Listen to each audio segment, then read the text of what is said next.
दोस्तों हमारा 17 मार्च को अच्छा 12वीं का रसायन शास्त्र केमिस्ट्री का एमपी बोर्ड एग्जाम का पेपर है। लगातार दोस्तों हम क्या तैयारी कर रहे हैं, इसलिए आपको 2 अंकी वाले 3 अंकी वाले साथ ही आपकी अभिक्रियाएं बताते जा रहा हूँ। ओके, आपके जो वस्तुनिष्ठ प्रश्न है उनको भी हम कवर करते जा रहे हैं। अब आपके 4 अंकी प्रश्न रह गए थे तो हम क्या है इस वीडियो में कवर करेंगे। ओके, तो इस वीडियो में दोस्तों मैं आपको है 4 अंकी वाले अति महत्वपूर्ण प्रश्न उत्तर बताने वाला हूँ। ये आपका पार्ट 1 रहने वाला है। ओके, 2 पार्ट में आपकी वीडियो आएगी, पार्ट 1 रहने वाला है। तो 4 अंकी वाले यानी लॉन्ग टाइप क्वेश्चन आंसर हम देखने वाले हैं। बाकी इससे पहले जो इंपॉर्टेंट बताए हैं, क्रम से वीडियो देखना चाहते हैं 12th केमिस्ट्री टॉपर सीरीज 2025 के नाम से प्लेलिस्ट होगी। प्लेलिस्ट पर जाकर क्रम से वीडियो देखकर आपको तैयारी करते जाना है। तो कौन कहता है कामयाबी किस्मत तय करती है? कौन कहता है कामयाबी किस्मत तय करती है? इरादों में दम है तो मंजिल भी झुका करती है। यानी जो आपकी कामयाबी है वो आपकी किस्मत में नहीं लिखी है। ओके, आप अपनी मेहनत से अपनी किस्मत स्वयं लिख सकते हैं। ओके, अब आपका प्रश्न आता है कि 4 नंबर वाले प्रश्न किस किस अध्याय से आ सकते हैं? ओके, क्योंकि आपको पता है सिलेक्टेड चैप्टर होते हैं लॉन्ग टाइप क्वेश्चन आने के लिए। तो देखिए मैं आपको बताऊं, पहले हम अध्याय 1 की बात करते हैं। हमारा जो बिलियन चैप्टर है यहाँ से आपका 4 नंबर क्वेश्चन बन सकता है। और ये ऐसा चैप्टर है आपका कि यहाँ से 3 नंबर का भी आता था। देखिए एमपी बोर्ड एग्जाम में इस 24 में दोस्तों आपका इस चैप्टर से आपका बिलियन चैप्टर से 4 नंबर क्वेश्चन था, जबकि इससे पहले हमें इस चैप्टर से 3 नंबर का आता है। ओके, बाकी आपको पता है कि एमपी बोर्ड ने बिल्कुल परफेक्ट ओके फिक्स ब्लूप्रिंट जारी किया नहीं है, इसलिए मैं आपको जो क्वेश्चन बताता हूँ तो यह करते जाइएगा। ओके, अब मैं जो आपको 4 नंबर क्वेश्चन बता रहा हूँ, हो सकता है आपके पेपर में 3 नंबर में आए, और जो मैंने 3 नंबर में क्वेश्चन आपको कवर कराए वो 4 नंबर में हो सकते हो, इस बार से हो सकता है। लेकिन अगर टॉपिक तैयार होंगे तो आपसे क्या बन जाएगा, क्लियर है। तो बिलियन वाले हम चैप्टर से इंपॉर्टेंट देख लेते हैं। पहले तो मैं आपको बता चुका हूं बिलियन वाले चैप्टर से ये सभी टॉपिक होंगे, नॉर्मलता, फॉर्मलता, पार्ट्स पर मिलियन, हेनरी का नियम, मोल प्रवाह, ये आपसे क्या 2 नंबर में क्वेश्चन आ जाएगा, ऑब्जेक्टिव बन जाएगा या फिर न्यूमेरिकल बन जाएगा। टॉपिक आपसे तैयार होंगे ना तो आप किसी पार्ट से क्वेश्चन आपसे पूछ लीजिए, आपसे जरूर बन जाएगा। तो ये टॉपिक मैं आपको 2 नंबर वाले क्वेश्चन में समझाया था, सभी आपको तैयार करके रखना है। चलिए देख लेते हैं क्वेश्चन लॉन्ग टाइम में आपके। पहला हमारा आदर्श अनादर्श विलयन। ओके, मैं आपको बता चुका हूँ 3 नंबर क्वेश्चन है, 4 नंबर क्वेश्चन आए, बस आपको टॉपिक तैयार होना चाहिए। तो आदर्श अनादर्श विलयन में इंपॉर्टेंट रहने वाला, बहुत ज्यादा हाई चांसेस के आने के। तो आदर्श विलयन होता है राउड के नियम का पालन करते हैं, जबकि अनादर्श विलयन होते हैं वो राउड के नियम का क्या है विचलन को दर्शाते हैं, यानी पालन नहीं करते हैं। आसवन द्वारा द्रव्यों को क्या पृथक करना संभव होता है आदर्श विलयन में। अनादर्श विलयन में आसवन द्वारा केवल हम एक द्रव का शुद्ध अवस्था में प्राप्त कर सकते हैं। नेक्स्ट है एंथैल्पी परिवर्तन नहीं होता है आदर्श विलयन में, अनादर्श विलयन में एंथैल्पी परिवर्तन होता है। विलयन का आयतन अवयवों के आयतनों के योग के बराबर होता है, जबकि अनादर्श विलयन में विलयन का आयतन अवयवों के आयतन के योग के बराबर नहीं होता। तो ये आपके दिए हुए तैयार कर लीजिएगा। नेक्स्ट देख लेते हैं न्यूमेरिकल टाइप का क्वेश्चन है, लेकिन इसी बार से मैं आपको समझा देता हूँ। क्वेश्चन आपका आता है ओके, अब 2 नंबर 3 नंबर किसी बार से आपका क्वेश्चन आ सकता है। कैसा रहता है न्यूमेरिकल है। ओके, जैसे पहला आपका है ये आपको 2 ही नंबर में इस टाइप का आएगा जो मैं आपको बता रहा हूँ। यदि 5.85 ग्राम NaCl 250 ग्राम जल में विलय है, विलयन की आपको मोलरता ज्ञात करनी है। अब क्या है मोलरता, आपको मोललता ज्ञात करनी, अंतर है आपका मोललता और मोलरता में। यहाँ मोललता ज्ञात करनी, मोललता। तो मोललता का आपने क्या है अगर परिभाषा उसका सूत्र याद किया होगा, सूत्र आपको याद होगा, तो सूत्र आपको रखना है और यहाँ से आपको निकाल उनकी जो वैल्यू है वो आपको पुट कर देना, आपका आंसर आ जाएगा। क्लियर है आपका। जैसे अब आपका बस विलय और विलायक में आपको डिफरेंस पता होना चाहिए, कौन विलय है कौन विलायक है। ओके, जो कम मात्रा में होता है वो विलय, जो अधिक मात्रा में होता है विलायक। ओके, अब आपका यहाँ विलायक कौन होगा? ओके, 250 ग्राम जल है तो आपका विलायक हो जाएगा। विलय कौन होगा? आपका NaCl होगा, जो क्या है 5.85 ग्राम है। बस ये आपका रहना चाहिए। क्लियर, इस बार से हो जाता है आपका। वैल्यू हम पुट कर देते हैं तो आपका आंसर आ जाता है। अब NaCl का अणुभार आपको रखना पड़ता है MW, यानी जो आपका विलय है, विलय का आपको अणुभार, विलय कौन है हमारा NaCl, उसका अणुभार आप निकालेंगे तो 58.5 आएगा। फिर सेकंड वाले में से न्यूमेरिकल में आपका यदि NaOH को 4 ग्राम 500 ml बिलियन में उपस्थित है तो बिलियन की नॉर्मलता ज्ञात कीजिए। तो नॉर्मलता ज्ञात करनी है, नॉर्मलता का फॉर्मूला और उसके वैल्यू पुट करिए, आपका आंसर आ जाएगा। ओके, बीच विलय विलायक का क्लियर आपको पता होना चाहिए, उसका अणुभार कैसे निकालना पड़ता है, तुलंगी भार वो आपको बन जाएगा। ओके, मैं आपको न्यूमेरिकल आगे और समझा दूंगा। नेक्स्ट ये भी आपका इंपॉर्टेंट रहने वाला है, आदर्श विलयन के धनात्मक और ऋणात्मक विचलन में अंतर। धनात्मक विचलन और ऋणात्मक विचलन में अंतर, ये भी इंपॉर्टेंट रहने वाला है। दोनों अंतर इंपॉर्टेंट, आदर्श अनादर्श विलयन में अंतर और धनात्मक और ऋणात्मक विचलन में अंतर। तो जो धनात्मक विचलन होता है, विलयन का वाष्प दाब राउड के नियम का परिकलन के मान से अधिक होता है, जबकि ऋणात्मक विचलन में विलयन का वाष्प दाब राउड के जो परिकलन होकर मान से क्या हमेशा कम होता है। फिर ये आपके पॉइंट इस पर दिए हुए हैं, तैयार अच्छे से आपको कर लेना है, बहुत ज़्यादा इंपॉर्टेंट रहने वाला है। जैसे आपका धनात्मक विचलन होता है, ये निम्न तापीय स्थिर क्वांति मिश्रण बनाते हैं, जबकि आपका ऋणात्मक विचलन उच्च तापीय स्थिर क्वांति मिश्रण बनाते हैं। विलय विलायक के मध्य अन्योन्य क्रिया दुर्बल होती है धनात्मक विचलन में, ऋणात्मक विचलन में विलय व विलायक के मध्य अन्योन्य क्रिया क्या प्रबल होती है। तो 3 से 4 पॉइंट आप तैयार करके रखना है। नेक्स्ट हमारा इंपॉर्टेंट रहने वाला, ये भी आप एकदम सिलेक्टिव सभी क्वेश्चन है। राउड के नियम क्या है, इसकी गणितीय व्यंजन व्युत्पत्ति कीजिए। पहले तो आपको राउट का नियम तैयार कर लेना है, ऑब्जेक्ट में या 2 नंबर में केवल राउट का नियम लिखने के लिए आ सकता है, और गणितीय व्यंजन व्युत्पन्न के लिए कहा जाएगा तो फिर आपका 3 या 4 नंबर क्वेश्चन बन जाएगा। ओके, राउट का नियम पहले क्या है, स्थिर ताप पर अवाष्पशील विलय युक्त विलयन का वाष्प दाब उसमें उपस्थित विलायक के मूल प्रवाह के क्या होते हैं, समानुपाती होता है। और ये आपको बताया जा रहा है किस प्रकार से, स्थिर ताप पर अवाष्पशील विलय युक्त विलयन का वाष्प दाब, ये आपका विलयन का वाष्प दाब जैसे पीएच दिखाया जा रहा है, किसके मूल प्रवाह के समानुपाती होता है, विलायक के मूल प्रवाह के समानुपाती होते हैं। समानुपाती चिन्ह हटाएंगे आपका एक स्थिरांक आ जाएगा, समानुपाती के आपके स्थिरांक आएंगे, जो समानुपाती स्थिरांक है इसका मान क्या, विलायक के वाष्प दाब के बराबर होता है। ये क्लियर है। हमें यह आपका हो जाता है राउट का नियम। गणितीय व्यंजन व्युत्पन्न करना है तो किस प्रकार से आपका रहने वाला है। देखिए, अगर आपको बहुत थोड़ा डिटेल से समझना है, आराम से समझना चाहते हैं तो chapter wise chapter important question मैंने बताए हैं, उसमें मैंने कवर किया है। अभी आप क्या है तो देखना है, अगर डिटेल से 12th केमिस्ट्री 2025 के नाम से प्लेलिस्ट है, प्लेलिस्ट पे जाइएगा, क्रम से chapter wise chapter question answer मिल जाएंगे, उसमें मैंने इनको थोड़ा डिटेल से समझाया है तो आपको समझ में आ जाएगा। ओके, बाकी यहाँ मैं थोड़ा आपको स्पीड से शॉर्ट में कवर कर रहा हूँ, इस प्रकार से आपका रहने वाला है। तो ये आपको इसको गणितीय व्यंजक जरूर व्युत्पन्न कैसे किया जाता है वो सीख लीजिएगा, पूरा आपको इस प्रकार से लिखना है। आगे देख लेते हैं, आगे नेक्स्ट देख लेते हैं। नेक्स्ट दोस्तों हमारा क्वेश्चन रहने वाला है, हेनरी की विलेयता संबंधी नियम लिखिए, गैसों की द्रव विलेयता को प्रभावित करने वाले कारक लिखिए। इंपॉर्टेंट रहने वाला है। तो हेनरी का नियम तो मैंने आपको समझाया भी था। ओके, 2 नंबर में केवल इतना आ जाएगा, ये एक वाक्य में आ सकता है, हेनरी का नियम लिखिए। क्लियर है। अब यहाँ 3 नंबर या 4 नंबर क्वेश्चन क्यों बना, क्योंकि गैसों की द्रव विलेयता को प्रभावित करने वाले कारक भी यहाँ पूछे जा रहे हैं और बहुत ज्यादा आसान है। हेनरी का नियम सबसे ज्यादा आसान है, राउट के नियम से भी ज्यादा आसान है। क्यों, मैं आपको समझा देता हूँ। अगर स्थिर ताप कर दिया जाए, स्थिर ताप कर दिया जाए तो गैस की द्रव में विलेयता, गैस की द्रव में विलेयता दाब के समानुपाती होती है। यानी जितना ज्यादा हम दाब बढ़ाते जाएंगे गैस की द्रव में विलेयता बढ़ती जाएगी। यानी जितना ज्यादा हम दाब बढ़ाएंगे जो गैस होती है वो द्रव में क्या घुलती जाएगी। जो आप Coca Cola, Pepsi, cold drink वगैरह पीते हैं तो आप जानते हैं जब आप ढक्कन खोलते हैं उसमें आपकी जो पेप्सी, कोको कोला वगैरह होती है उनमें आपको पता है कार्बन डाइऑक्साइड गैस भरी होती है। तो कैसे भरा जाता है। ओके, तो कैसे भरी जाती है, क्योंकि द्रव में क्या है, द्रव में लिक्विड में आपके क्या है वो कार्बन डाइऑक्साइड घोली जाती है। कैसे घोली जाती है, अत्यधिक प्रेशर से। अत्यधिक प्रेशर से क्या है उसको गैस को भरा। क्या होता है हेनरी का नियम, स्थिर ताप पर किसी गैस की द्रव में विलेयता दाब के समानुपाती होती है। ओके, यानी जितना ज्यादा दाब बढ़ाते जाएंगे गैस की द्रव में विलेयता बढ़ती जाएगी। ये आपका हो जाएगा P समानुपाती X हो जाएगा। अब स्थिरांक हटाएंगे आप KH आएगा और आपका KH है हेनरी स्थिरांक है। 2 नंबर में आता है, इतना बस बताना है। अब गैस की द्रव में विलेयता को प्रभावित करने वाले कारक कौन कौन से होते हैं। पहले गैस और द्रव की प्रकृति होती है। गैस और द्रव की प्रकृति किस प्रकार से है उस पर निर्भर करता है। सरलता से द्रवित होने वाली अथवा विलायक के साथ शीघ्र क्रिया करने वाली गैसों की विलेयता अधिक होती है। जो बहुत कई गैसें ऐसी होती है तुरंत घुल जाती है तो ज्यादा से ज्यादा घुलनशील होगी। कई गैसों क्या बहुत ज्यादा दाव देने पर भी नहीं घुल पाती, तो उनको क्या कठिन से क्या घुलती है। तो गैस की प्रकृति कैसी है वो भी निर्भर करती है। दूसरा, ताप पर प्रभाव, या निम्न ताप पर गैसों की द्रव विलेयता अधिक होती है, जबकि अधिक ताप पर क्या है गैसों की जो विलेयता घटती जाती है। क्यों घटती जाती है, अगर हम ताप बढ़ा देंगे तो उनकी जो अणुओं की गति जुड़ जाए बढ़ जाएगी तो भगेंगे होके अणु होके, तो फिर क्या दबकर एक साथ नहीं बैठ पाएंगे इस कारण। तो अगर निम्न ताप होगा तो गैस के जो की द्रव विलेयता बढ़ती जाएगी, यानी ज्यादा घुल जाएगी। ताप बढ़ जाएंगे तो उनकी गति ऊर्जा बढ़ जाएगी, इससे वो क्या है अणु भगेंगे और क्या है उसमें फिर गैस में मतलब द्रव में आपके विलय नहीं हो पाएंगे। जैसे दाव का प्रभाव, दाव तो सिंपल सीधा संबंध रखता है, दाव भी पूरा निर्भर कर रहा है। जितना ज्यादा दाव बढ़ाएंगे गैस की द्रव विलेयता बढ़ेगी। ओके, और निम्न दाव पर गैस की विलेयता घटती है। सिंपल है। आगे देख लेते हैं। अब नेक्स्ट ये 2 टॉपिक है इनके हाई चांस है, उसमें भी आपको 2 टॉपिक नहीं एक ही टॉपिक पढ़ना है। कौन कौन सा टॉपिक है, और ये 4 नंबर के लिए लॉन्ग में हाई चांस है और एमपीओ एग्जाम 24 में यही से क्वेश्चन बनाता है। ओके, तो यहीं से आपका क्वेश्चन बन सकता है, पढ़ के आपको रखना है। देखिए 2 टॉपिक कौन से हैं। मोलल क्वथनांक उन्नयन स्थिरांक किसे कहते हैं, किसी विलेय की मोललता और क्वथनांक उन्नयन में संबंध स्थापित कीजिए, ये क्वेश्चन है। दूसरा आपका है मोलल हिमांक अवनमन स्थिरांक से आप क्या समझते हैं, किसी विलेय की मोललता और हिमांक में अवनमन संबंध स्थापित कीजिए। एमपीओ एग्जाम 24 में आता है। एमपीओ एग्जाम 24 में क्या था, मोलल हिमांक अवनमन स्थिरांक, मोलल हिमांक अवनमन स्थान आया था। ओके, तो अब आपके हाई चांस, अब तो ये आपका रिपीट हो नहीं सकता है, तो अब आपके हाई चांस है जब मोलर हिमांक अवनमन स्थिरांक 2024 में आया था तो एमपी बोर्ड एग्जाम 25 में मोलर क्वथनांक उन्नयन स्थिरांक आना चाहिए। तो इसका आप मतलब अच्छे से पढ़ के रखिए, इस टॉपिक को अच्छे से आपको पढ़ लेना है और ज्यादा नहीं है, जितना पेपर में लिखना चाहिए उतना ही मैंने दिया हुआ, शॉर्ट है, थोड़ा ज्यादा नहीं है।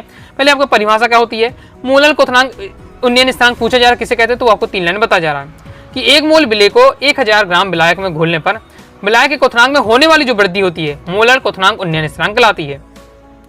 अगर 1 मोल हमने विलेय ले रहे हैं और 1000 ग्राम हमारा विलायक है तो उसमें जो घोल रहे हैं उसे एक मोल को विलेय को हम घोलते हैं विलायक में, तो उससे जो क्वथनांक होता है उसमें कुछ परिवर्तन हो जाता है, वो मोलर क्वथनांक स्थिरांक आपका कहलाता है। ओके, जैसे अगर मैं आपको शॉर्ट में समझाने का प्रयास करूं तो अगर आपको पता है जल का जो क्वथनांक होता है, जल का क्वथनांक कितना होता है 100 डिग्री सेल्सियस, यानी जल क्या है 100 डिग्री में उबलने लगता है। ओके, यदि मैं उसमें नमक मिला देता हूँ, ओके, यानी मैंने कुछ क्या है, कुछ विलेय मिला दिया, विलायक में क्या है, विलेय यानी जल है हमारा विलायक, उसमें हमने क्या नमक मिला दिया यानी विलेय मिला दिया, तो अब पता क्या होगा, अब जो जल 100 डिग्री पर उबलने लगा था ना, अब 100 डिग्री पर नहीं उबलेगा, वो मान लीजिए 120 डिग्री पर, ओके, पर वो परफेक्ट नहीं बता रहा हूँ, एग्जांपल के लिए मैं समझा रहा हूँ, मान लीजिए 120 डिग्री पर उबलेगा, तो इससे क्या है, जो पहले जो जल 100 डिग्री में उबलता था यानी उसका क्वथनांक 100 डिग्री था, अब उसका क्वथनांक 120 डिग्री हो गया, यानी क्वथनांक बढ़ गया, 20 डिग्री बढ़ गया, तो ये जो डिफरेंस है वही क्या है, मोलर क्वथनांक उन्नयन स्थिरांक, वही इस बार से।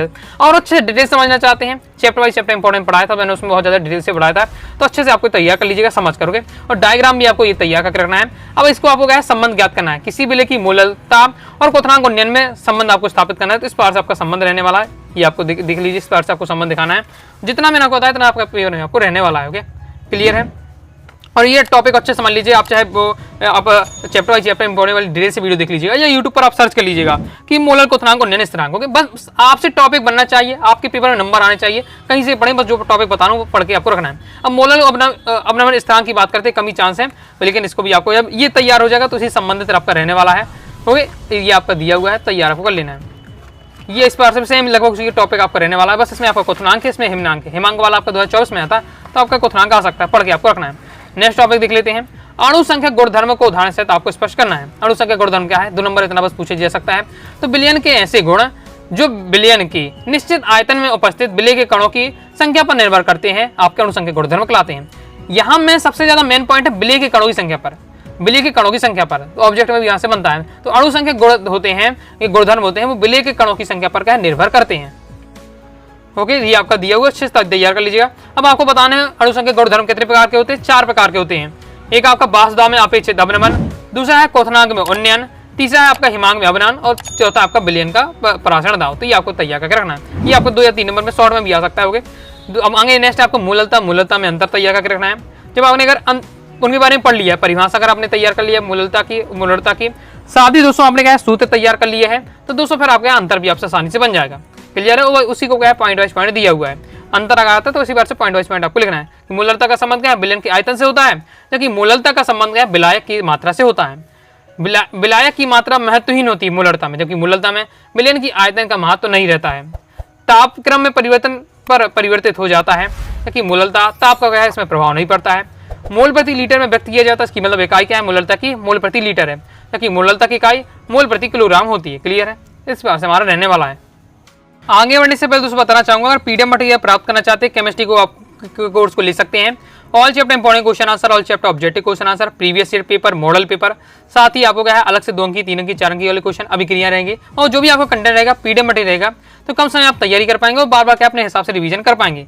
फीस दोस्तों 199 रुपये रहने वाली है, होली का त्यौहार चल रहा है, मैंने आपको ऑफर भी दे रहा हूँ, ओके। तो अब ये कोर्स जो आपका 199 रुपये का, अब 199 रुपये ना होकर केवल 50% सीधा ऑफ कर दिया गया है। अब ये कोर्स केवल 99 रुपये में 99 रुपये दिया जा रहा है। तो अभी आपके पास समय है, अगर आप क्या पीडीएफ मटेरियल प्राप्त करना चाहते हैं 90 39 53 40 79 दिए व्हाट्सएप नंबर मैसेज करके आप क्या है कोर्स को ले सकते हैं। मैसेज करते समय आपको यहाँ होली ऑफर लिख देना है, तो पूरा कोर्स आपको क्या है 99 रुपये में दे दिया जाएगा। दूसरा हमारा दोस्तों चैप्टर है आपका विद्युत रसायन। इस चैप्टर से आपका 100% फिक्स रहता है, 4 नंबर क्वेश्चन आपका आने ही आना है, क्योंकि इससे लगातार आपका आता जा रहा है, ओके। इस चैप्टर इसमें आपका 40 नंबर का हमेशा आता है। 2022 में आप पेपर देखिएगा, 2023 का पेपर उठाइए, 2024 का, ओके, आपको तीनों साल में मिल जाएगा। 4 नंबर के यहाँ से आपका 100% आना है। तो आपको और ज़्यादा आपको क्वेश्चन तैयार नहीं करनी इस चैप्टर से, मैं आपको बता रहा हूँ 5-6 टॉपिक है, लेकिन आपका वो भी 2024 में 2 टॉपिक आ जाते हैं, तो आपको 4 टॉपिक बचते हैं, वो पढ़ लीजिएगा। 4 में से एक ना एक क्वेश्चन आपको मिल जाएगा। 4 नंबर यहाँ से आपके है, इस चैप्टर से आप फिक्स कर पाएंगे। कौन कौन से पहले टॉपिक आपका ये रहने वाला है कि जिसमें आपको इन सब टॉपिक की आपको परिभाषा पता होनी चाहिए। अब यही परिभाषा क्या है आपके 2 नंबर में आ सकती है और एक वाक्य में आ सकती है। 4 नंबर में आपको क्या है 2 टॉपिक या 4 टॉपिक की आपकी परिभाषा पूछ ली जाए। कौन कौन से टॉपिक है, क्वेश्चन इस प्रकार से आपका रहेगा कि विशेष चालकता, तुल्यांकी चालकता तथा आणविक चालकता के समझाइए एवं इसके मात्रक लिखिए, इन पर तनुतरण का क्या प्रभाव पड़ता है। या फिर आएगा इनकी परिभाषा दीजिए, विशेष चालकता की, तुल्यांकी चालकता, आणविक चालकता की, शैल स्थिरांक की, विशेष प्रतिरोध की, और इस प्रकार से आपका आया भी कब आया वो आपको बताया जा रहा है। ये इस प्रकार से आ सकता है। इन पर टिप्पणी लिखिए, विशेष चालकता, आणविक चालकता, ओके। एमपीओ 24 पर टॉपिक पर आया तो हो सकता है आपका अदर टॉपिक पूछ ली जाए, सभी का आपको पढ़ के रखना है, ओके। और सबकी जो परिभाषा एक 2 लाइन की रहने वाली है, तो आपको 5-6 टॉपिक आपके छोटे छोटे एक लाइन के सबको आपको पढ़ के रखना है। पहले हम देख लेते हैं विशेष चालकता, ओके। तो विशेष चालकता क्या है, विशेष प्रतिरोध के व्युत्क्रम को विशेष चालकता कहते हैं। जो विशेष प्रतिरोध है उसका हम व्युत्क्रम कर देते हैं तो हमारा क्या है विशेष चालकता कहलाती है। और विशिष्ट चालकता वो कप्पा से प्रदर्शित करते हैं, कप्पा यानी के बनाते हैं, उसे क्या है कप्पा बोलते हैं, तो कप्पा से प्रदर्शित करते हैं। अब विशिष्ट प्रतिरोध को किसे दिखाते हैं, तो पी होता है, पी इस टाइप के बनाते हैं। ओके, बस पढ़ते से क्या है रो पढ़ते हैं, जैसे के को कप्पा पढ़ते हैं, पी को क्या रो पढ़ते हैं। ओके, तो 1/, के इक्वल टू हो जाएगा 1/p यानी rho. Okay, kappa equal to 1/p, क्योंकि कप्पा क्या है आपका विशिष्ट चालकता, विशिष्ट चालक है किसका, विशिष्ट प्रतिरोध का उल्टा होता है, व्युत्क्रम होता है, तो वही आपको बताया जा रहा है। क्लियर है आपका, तो इस प्रकार से आपका ये बस यहाँ तक आपको तैयार करके रखना है। ओके, जितना भी टॉपिक है सभी टॉपिक को एक लाइन में परिभाषा, फिर उसका मात्रा क्या होता है, तनुकरण पर उसका क्या प्रभाव पड़ता है, तनुकरण करने पर क्या प्रभाव पड़ता है, वो आपको याद करके रखना है। लेकिन दूसरे तरीके से यहाँ परिभाषा दी हुई है। ओके, लेकिन जो आपको मैंने बताई वो आपको तैयार कर लीजिएगा। पहली वाली परिभाषा वो सिंपल है। लेकिन इसका मात्रा हम बात करते हैं तो विशेष जो आपकी चालकता है उसका मात्रक होता है ओम इनवर्स और सेंटीमीटर इनवर्स। ऑब्जेक्ट में आ सकता है आपका। ओके, ये आपका ऑब्जेक्ट में आ सकता है, तो एकदम पढ़ के आपको रखना है। अब तनुकरण पर क्या प्रभाव पड़ता है, तो तनुकरण करने पर विशिष्ट चालकता घटती है, याद रखना है। तो अगर तनुकरण कर देंगे हम ओके, तो उसकी क्या है जो विशिष्ट चालकता होती है घट जाती है। नेक्स्ट टॉपिक हमारा तुल्यांकी चालकता। तुल्यांकी चालकता क्या होती है, किसी विलयन की तुल्यांकी चालकता उसकी विशिष्ट चालकता तथा उस आयतन का गुणनफल है जिसमें विद्युत अपघट्ट का 1 ग्राम तुल्यांक क्या विलय होता है। और ये इसका क्या फॉर्मूला रहने वाला है। तुल्यांकी चालकता भी सिंपल है। तुल्यांकी चालकता है क्या है कि उसकी विशिष्ट चालकता और उसके आयतन का गुणनफल, विशिष्ट चालकता के और उसके आयतन का जो गुणनफल होता है वही आपकी क्या है एक तुल्यांकी चालकता कहलाती है। क्लियर है। अब इसका मात्रा क्या है, ohm inverse centimetre square EQ inverse हो जाएगा। ओके, तुल्यांकी चालकता इसकी EQ दिखाया जा रहा है। अब तनुकरण करने पर तुल्यांकी चालकता पर क्या प्रभाव पड़ता है, तो तनुकरण करने से आपकी जो तुल्यांकी चालकता बढ़ती है, तो तनुकरण करने से विशिष्ट चालकता घटती है जबकि तुल्यांकी चालकता बढ़ती है। ओके, और यही ये टॉपिक जो मैं आपको बता रहा हूँ यही सब आपके वस्तुनिष्ठ में रहते हैं, तो अच्छे से आपको तैयार करके रखना है। ओके, माइंड में। नेक्स्ट आपका मोलर चालकता। अब मोलर चालकता को क्या आणविक चालकता भी कहते हो। तो आणविक चालकता कहा जाए मोलर चालकता कहा एक ही बात है। तो किसी विलयन की आणविक चालकता विशिष्ट चालकता और उस आयतन का गुणनफल होता है वो आपका कहता है आपकी मोलर चालकता। ओके, और यहाँ को याद रखना तुल्यांकी चालकता में क्या है विद्युत अपघटन का 1 ग्राम तुल्यांक विलय होता है, जबकि मोलर चालकता है इसमें विद्युत अपघटन का 1 मोल क्या है विलय होता है। बस इतना डिफरेंस रहने वाला है। बाकी देखिए लगभग आप परिभाषा देखेंगे तो आपको दोनों में क्या है आपको सेम मिल जाएगी। किस प्रकार से सेम है तुल्यांकी चालकता आणविक चालकता, देखिए तुल्यांकी चालकता विशिष्ट चालकता और उसके आयतन का गुणनफल होता है। मोलर चालकता में भी उसकी आणविक विशिष्ट चालकता और आयतन का गुणनफल है। तो अंतर क्या है, जब इसमें जो भी लिया जाता है विद्युत अपघटन वो 1 ग्राम तुल्यांक विलय होता है, जबकि इसमें जो विद्युत अपघटन लिया तो 1 मोल विलय होता है। ओके, तो ये इसमें डिफरेंट रहता है। तो लास्ट लाइन भी आपकी इंपॉर्टेंट रहने वाली है। ओके, अब इसका जो आपका मोलर चालकता आणविक चालकता का एक मात्रा क्या होने वाला है, तो ohm inverse centimetre square mole inverse रहेगा। तनुकरण करने पर क्या आणविक चालकता बढ़ती है। फिर सेल स्थिरांक, तो सेल स्थिरांक भी देख लेते हैं। MP ODM 19 में आया था आपका सेल स्थिरांक के बारे में। तो चालकता सेल के इलेक्ट्रोडों के मध्य की दूरी व इलेक्ट्रोडों के अनुप्रस्थ काट के क्षेत्रफल का अनुपात का सेल स्थिरांक कहलाता है। ओके, यानी दोस्तों आपका L/, हो जाएगा A, L/A ऑब्जेक्ट में पूछा जाता है। यानी 2 इलेक्ट्रोडों के बीच की दूरी और इलेक्ट्रॉनों के अनुप्रस्थ काट के क्षेत्रफल का अनुपात क्या होता है, अनुपात आपका सेल स्थिरांक कहलाता है। फिर विशिष्ट प्रतिरोध क्या होता है, तो विशिष्ट प्रतिरोध यह 1 सेंटीमीटर लंबे व 1 सेंटीमीटर अनुप्रस्थ परिच्छेद वाले चालक का क्या प्रतिरोध होता है वो आपका विशिष्ट प्रतिरोध कहलाता है। रो से प्रदर्शित करते हैं ओम सेंटीमीटर अब क्या है इसकी इकाई होती है। क्लियर है। तो ये आपको टॉपिक तैयार करना, कोई भी आपको 2 टॉपिक आ सकते हैं, 4 ही टॉपिक पूछ लिया जाए, 3 टॉपिक आ जाए, किसी बार से आपका आ सकता है। नेक्स्ट देख लेते हैं।